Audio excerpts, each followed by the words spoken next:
La course à pied est un sport simple et complexe à la fois. Je le vois bien avec le nombre de personnes qui me posent la question « Pourquoi je ne progresse pas ?» En fait, je vous rassure, on s'est tous déjà posé cette question à un moment ou à un autre, moi le premier, donc ne vous inquiétez pas, il y a des raisons à ça et donc aussi des solutions qu'on va détailler aujourd'hui.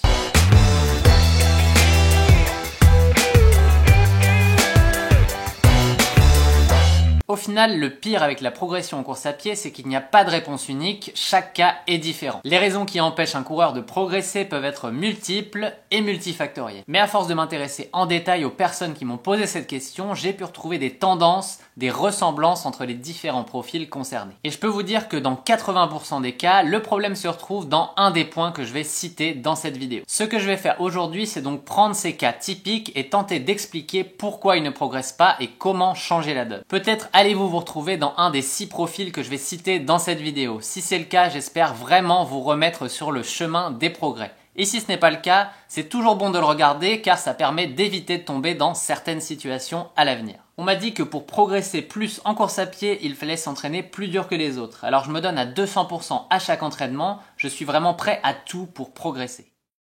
Essayer de battre son record à chaque entraînement, ça n'est clairement pas une stratégie. Si on utilise le célèbre dicton no pain, no gain au sens brut, en essayant de l'utiliser à chaque entraînement, on va droit dans le mur. Ce point, c'est un classique de chez classique, car de base, on pense tous que c'est celui qui s'entraînera le plus dur, le plus intensément, qui va avoir le plus de progrès. Alors évidemment, s'entraîner dur fait progresser plus, c'est clair. Mais il faut intégrer ça dans un programme intelligent. En fait, plus un entraînement va être difficile, plus il va avoir de chances de nous faire progresser. Mais aussi, plus il va nous demander de temps de récupération en conséquence. Et si on ne respecte pas les temps de récupération que notre corps a besoin avant de se réentraîner, c'est là qu'on va dans le mur. Si la récupération est incomplète, ça veut dire que les progrès qu'on va générer grâce à cet entraînement seront aussi incomplets. Bref, on n'aura pas bénéficié de tout ce que cette séance d'entraînement pourrait nous avoir apporté. Et c'est aussi ce type de stress chronique qui va pouvoir amener du surentraînement, des blessures, bref, entrer dans un cercle vicieux et en tout cas ne surtout pas progresser. Et je n'entrerai même pas dans le sujet de la récupération ici car j'en parle régulièrement.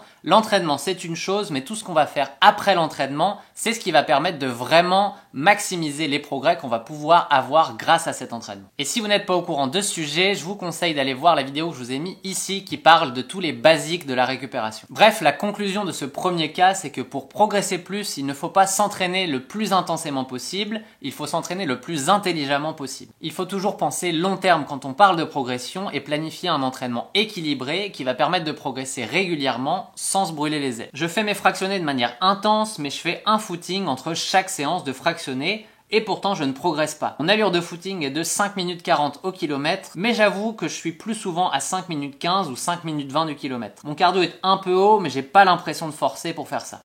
Bingo, on est sur le deuxième cas qui arrive le plus fréquemment quand on ne respecte pas son allure de footing. Car l'endurance fondamentale, c'est une allure extrêmement bénéfique si on la respecte, mais qui peut aussi être vicieuse si on ne la respecte pas. Car au final, même si vous ne le ressentez pas comme ça, une différence de 15 à 30 secondes au kilomètre sur votre allure d'endurance fondamentale va avoir de gros impacts. En particulier pour les coureurs peu expérimentés qui ne sont pas habitués des longues distances et qui vont donc avoir une fatigue bien plus importante s'ils courent un peu trop vite sur leur endurance fondamentale. Cette fatigue va peut-être être imperceptible, elle va être minime au début, mais à force d'enchaîner les semaines où on court un peu trop vite en endurance fondamentale, on va quand même accumuler de la fatigue et à la fin, cette fatigue va générer les mêmes problèmes que dans le cas numéro 1. Il faut vraiment retenir que l'endurance fondamentale n'est pas censée générer de fatigue ou très peu. C'est vraiment une clé de s'entraîner dur sur les séances où il faut s'entraîner dur et d'y aller vraiment relax sur les footings où on est censé être relax. Je sais que ça peut paraître bateau pour certains aujourd'hui, je sais que j'en parle très régulièrement, mais vraiment je veux faire rentrer ça dans la tête d'un maximum de personnes car c'est une condition importante pour pouvoir progresser. Et si vous voulez approfondir le sujet et comprendre tous les bénéfices que l'endurance fondamentale va pouvoir vous apporter, je vous invite à aller voir la vidéo complète que j'ai fait sur le sujet et vous pouvez la retrouver ici.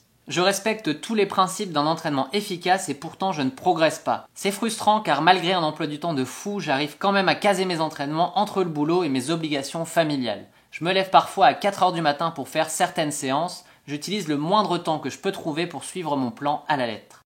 Quand on ne progresse pas, ça n'est pas forcément l'entraînement qui est directement mis en cause. Car le but de l'entraînement, c'est simplement de stresser notre organisme pour l'obliger à progresser. Si on applique le bon niveau de stress, ni trop ni pas assez, on va progresser lentement mais sûrement. Mais il y a un détail vraiment important à prendre en compte. Si on doit gérer le stress spécifique à l'entraînement, on doit aussi gérer le stress spécifique à la vie quotidienne et à tout ce qu'on fait en dehors de l'entraînement. Car le corps s'en fout totalement de quelle activité nous génère du stress. Il va juste avoir une zone de tolérance, une limite maximale de stress qu'il est capable d'absorber, et c'est tout ce qu'il va reconnaître. Donc si on a une vie très stressante, très occupée, vouloir entrer beaucoup d'entraînement en plus de toutes les activités qu'on a déjà, ça ne va pas forcément marcher. Surtout si on coupe sur des points essentiels comme le sommeil, ce qui va encore réduire notre zone de tolérance au stress. Bref, moins dormir pour pouvoir s'entraîner, c'est creuser son trou, c'est une assurance de ne pas progresser. Au final, si on dépasse le niveau de stress que notre corps est capable d'accepter, on va tout simplement être moins efficace à l'entraînement et donc moins progresser. Ça ne veut pas dire qu'on ne peut pas progresser quand on a une vie bien active, ça veut dire qu'on doit adapter son entraînement et ses objectifs en conséquence. Évidemment, un coureur à la vie très stressante va progresser moins vite qu'un coureur qui a un niveau de stress très faible dans sa vie quotidienne, c'est une évidence. Au final, il faut juste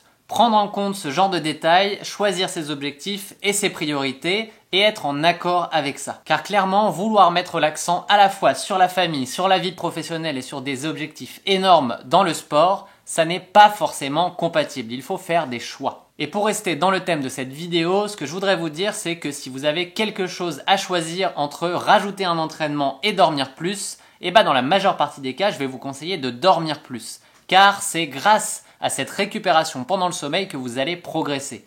Donc oubliez l'entraînement supplémentaire que vous voulez ajouter, passez ce temps à dormir un peu plus et vous verrez que dans certains cas, ça va vous amener plus de progrès que de vous entraîner plus. En fait, dans la majeure partie des cas, la meilleure solution va être de réduire un peu l'entraînement et d'utiliser ce temps pour mieux récupérer. Le sommeil et la nutrition sont aussi importants que l'entraînement pour progresser, ne l'oubliez jamais. J'ai une vie qui n'amène pas énormément de stress, je fais toujours attention à bien manger et je dors suffisamment en moyenne. Et puis je fais tout pour éviter le surentraînement, je cours quasiment tout le temps en endurance fondamentale, à un rythme où je profite à fond de ma course. J'adore ça, mes sorties se passent super bien, mais je ne progresse pas.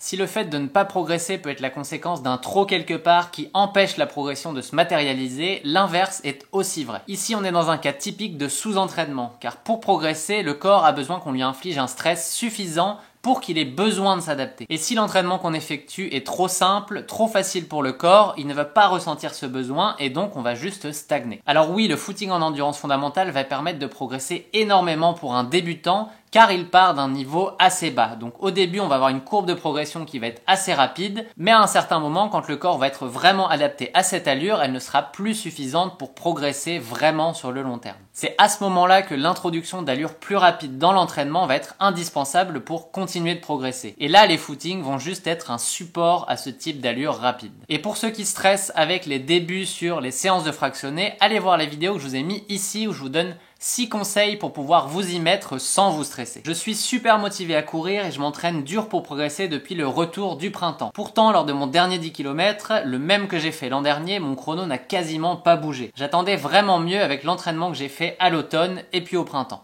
Pour progresser, il faut s'entraîner efficacement, je pense que vous l'avez compris avec les différents cas que j'ai étudiés jusque-là. Par contre, il y a un autre prérequis essentiel pour pouvoir progresser, c'est la régularité. Et sans cette régularité, les chances de progresser sont proches de zéro. Car si le corps s'adapte et progresse quand on s'entraîne régulièrement, il va aussi être très rapide à se désadapter si on arrête de s'entraîner. Le but numéro 1 de tout coureur qui veut progresser est donc d'être régulier, de s'entraîner chaque semaine 2 à 3 fois minimum. Quand on parle de régularité, on peut parler de motivation à s'entraîner l'hiver, mais aussi on parle des blessures. Si vous vous blessez régulièrement, vous entrez dans le même schéma. Vous allez progresser un temps, vous arrêtez et donc régresser, avant de reprogresser, de vous reblesser, de reprogresser. Bref, vous voyez le truc, à long terme, ça n'est vraiment pas efficace. C'est d'ailleurs pour ça que l'objectif numéro 1 de tous les coureurs devrait être pour moi d'éviter les blessures avant même de parler de progression. Depuis 4 ans, j'ai toujours progressé régulièrement, mais là, depuis un peu plus de 6 mois, c'est comme si quelque chose s'était cassé. Je n'ai rien changé à mon entraînement, je cours toujours 3 fois par semaine, je fais mes fractionnés habituels, et pourtant je ne progresse pas. Une progression qui s'arrête peut être le signe de plein de choses, on l'a vu. Mais lorsque tout est fait de manière normale à l'entraînement et qu'il ne semble y avoir aucun signe de non-progression, c'est qu'il y a autre chose et en général la réponse est dans le changement. En fait, dans de nombreux cas, lorsque l'entraînement habituel ne fonctionne plus, ça veut simplement dire que le corps s'est habitué à ce que vous faisiez chaque semaine et que ce niveau de stress ne lui suffit plus pour continuer de progresser. Parfois, pour progresser plus, ça veut dire ajouter une sortie par semaine pour avoir un peu plus de stress en niveau de volume, mais parfois ça peut simplement vouloir dire changer le type d'entraînement que vous faites, remplacer une séance de fractionné par une autre d'un autre type qui va faire progresser d'autres qualités et qui au global vont vous permettre de progresser. Et si vous voulez aller voir la vidéo que j'ai faite sur tous les types de qualités qu'on peut travailler et donc tous les types d'entraînement qui vont en ressortir, je vous invite à aller la voir ici. En bref, si on respecte la même routine toute l'année, semaine après semaine, le corps va s'y adapter et on va moins bénéficier de cette routine. Il faut avoir du changement, il faut essayer de varier les entraînements pour pouvoir bénéficier de tous les progrès qu'on peut avoir dans chacune des qualités. Et il y a un dernier petit point que je voudrais vous partager, c'est sur le jeu que j'utilise dans chacun des exemples que j'ai cités. C'est simple, c'est parce que je suis passé par tous ces cas à un moment ou à un autre quand je ne progressais pas. Car la manière la plus efficace pour apprendre comment bien s'entraîner, eh bien c'est de faire toutes les erreurs, de les comprendre et ainsi de ne plus les faire. Mais vraiment, c'est ce qu'il y a de plus long et de plus frustrant, donc je ne vous le conseille vraiment pas. Je vous conseille plutôt de suivre les conseils que je vous donne et d'éviter de faire tout ce que j'ai fait dans le passé.